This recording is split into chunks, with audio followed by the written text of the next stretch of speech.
Welcome to my world. My name is Erdoo Oshoma, and I'm the CEO of DestinationSomewhere.com Limited, a travel solutions company in Lagos, Nigeria. I needed to survive. I had just lost my job after working in a company, an airline, for 13 years. And so literally my world was falling apart because I didn't have any plans and I didn't know what next to do. However, after a conversation with one of my mentors at the time, he helped me to see that my area of strength was this because of the knowledge that I had, because I had been working with agencies for 10 years prior to when I left. And I knew about the business. I knew the ins, I knew the pros and the cons. I knew so much about the business. And in fact, that was what made me think that I couldn't do it, because I knew so much about it. And I knew about the risks. And I think the risks at the time were more pronounced in my head. And so I was thinking, there's no way I'm going to do this. But after that conversation with him, I decided to give it a try. And as they say, here we are today. I was trying to survive, very simply. There wasn't anything but survival at the beginning. I had no plan after I left my job, and I needed to do something.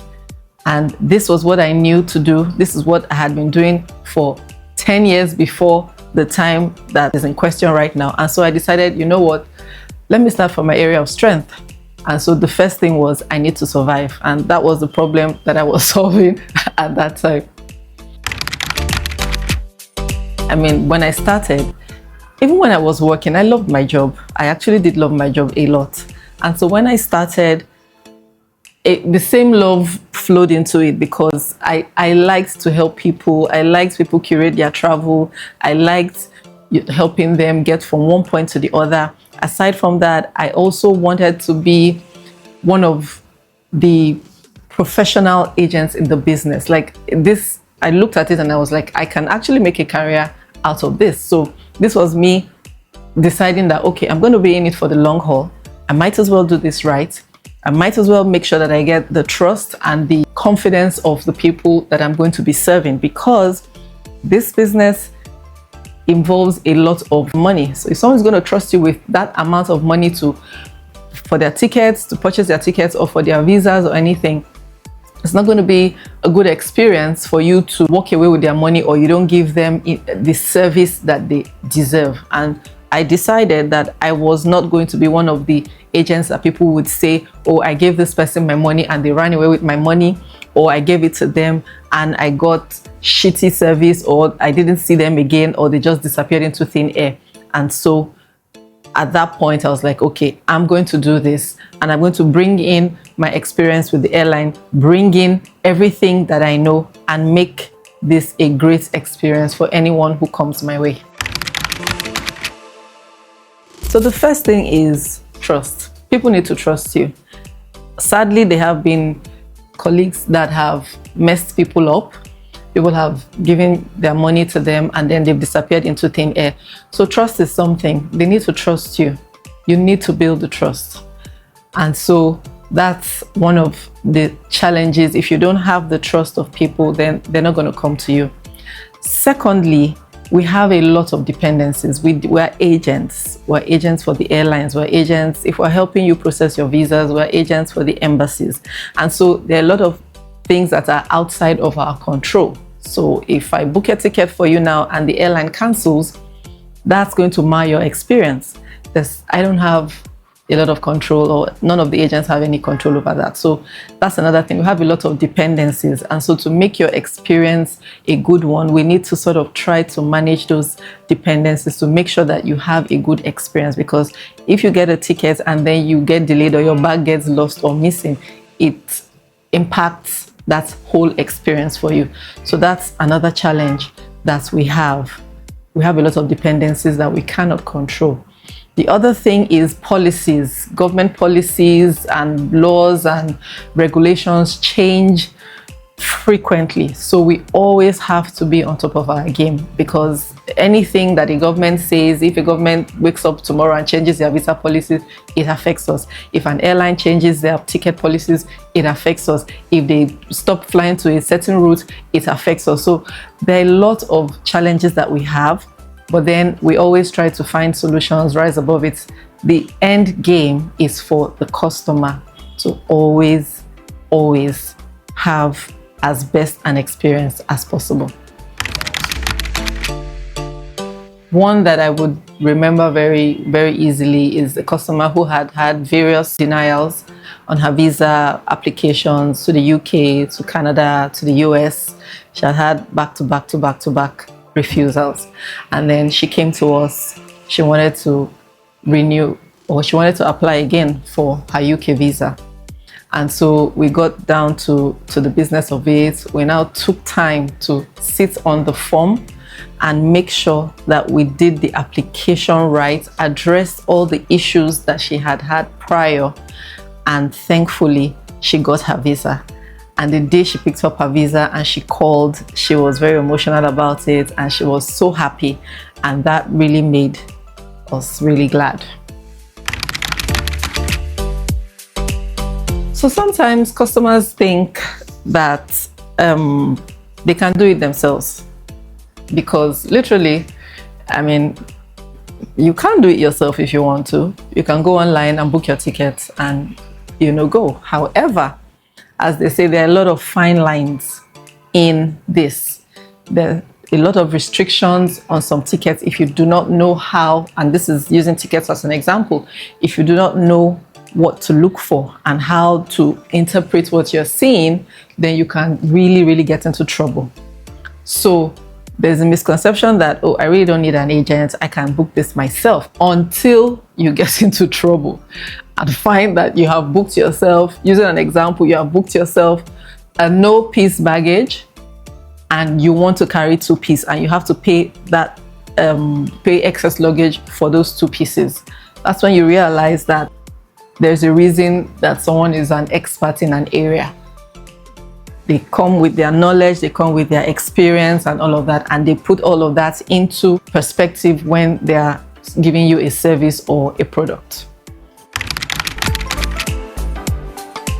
Okay, so sometimes, because we want to give our customers the best, we want to assure them that we can give them the best service, especially when it comes to things like visas, and you've done your due diligence and you have filled the forms properly and done everything to do. The tendency is, in conversations, you'll say, oh, don't worry, I'm sure you're going to get your visa now. With everything we have done, you'll get your visa. Now, the customer goes away with that word saying, you have said, I'm going to get my visa. And then the application comes back and it's a denial. And so the customer is saying, but you told me I'll get my visa. And you have to now explain to the customer that, look, it was not in my power to do that. So sometimes in trying to deliver a good service, we promise what we cannot do. We give assurances that we have no control over. So it's usually better to just say, what, we will do all we know to do, but the decision eventually lies with the consular officer. One of the big wins I can remember is a student that came to me wanting to school abroad. He was already in a school here, but he wanted to go to a certain country to be closer to his mom. But they had tried various things and it wasn't working. And so he came to me for us to try another country, and we got to the process and we started it and started helping him and went through the process, and thankfully he got that visa. Now that was particularly heartwarming for me, because aside from him now being able to school in a different country, he was in a country that was very close to his mom, and that also meant that he could see his mom more regularly than when he was here. So that for me was very significant, because it felt, for me, it was like a reunion. Being a mother as well, I know what it is like not to be able to see your child as often as you want to see your child. So That for me was a big one. And so I'd say for travel, most people think that travel is such a huge thing to do. Oh, I mean, it's so expensive, I can't do this. What I would say is plan. Start planning. Take it in phases. And it doesn't have to be international. It can be local. You can move from one state to another state. Even within the state where you are, you can go somewhere else. Move around. You're not a tree. Move around. Go and see other places. Go and see other states. Visit your cousins. Visit your grandparents. Visit your aunties or your uncles that live in other places, right? But then plan. Make a plan. Decide. Now we're in the new year. The way it happens is everybody has their new year resolutions and goals and all that. Why don't you have a travel goal? Why don't you have a travel plan? Have a travel budget. Put something aside. If you want to travel this year, maybe you should have been putting something aside, maybe from last year, depending on where you want to go. But then it's still not late. Put something aside every month, every week, depending on how it works for you. And then start to plan. And then start to ask questions. What do I need? And that's where a travel professional like us would come in. What would I need to go to this place? What are the things? Oh, you need a passport. Okay, how do I get my passport? And then you do the process of the passport. You get your passport and you put it aside. Next thing is, okay, what else will I need? Oh, you're going to need a visa. What are the requirements for your visa? And then you now start to build all of that. So it's something that's doable. It's not something that is far-fetched. As with everything, it takes one step and determination. I want to do it. It's a decision. Once you decide that you want to do it, every other thing would follow that decision, and you now go ahead and do it until you actualize that goal or that dream or that possibility.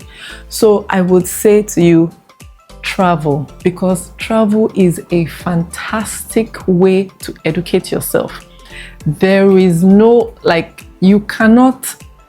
there are some things that you learn when you travel that you would never ever learn anywhere else. It can't be taught in the classroom. There's no way else to know it unless you go and experience it. It opens you up to so many things that you didn't even know existed in places where you would visit, even if it is a local place. Imagine leaving Lagos and going to Kano, for example. They can tell you about Kano for donkey years, but there are some things that being in Kano would bring to you, or you would experience, that you would never have known. The food, the people, how they relate, how the town is, you know, what is prevalent there. You can't sit in Lagos and know all of that. So please move around. Explore the world around you. Live in the world around you. Experience it. It makes you such a wholesome person. It broadens your mind. It shows you possibilities of things that you didn't even know existed. So my charge would be, please move. If you're thinking of anything to do this year, please put travel on your list and go somewhere. And let destination somewhere take you somewhere. Our social media handles will be displayed on the screen. We're on LinkedIn, TikTok, Instagram, Facebook. Our websites will also be there. So please click, like, share, subscribe, and follow us. See you next time.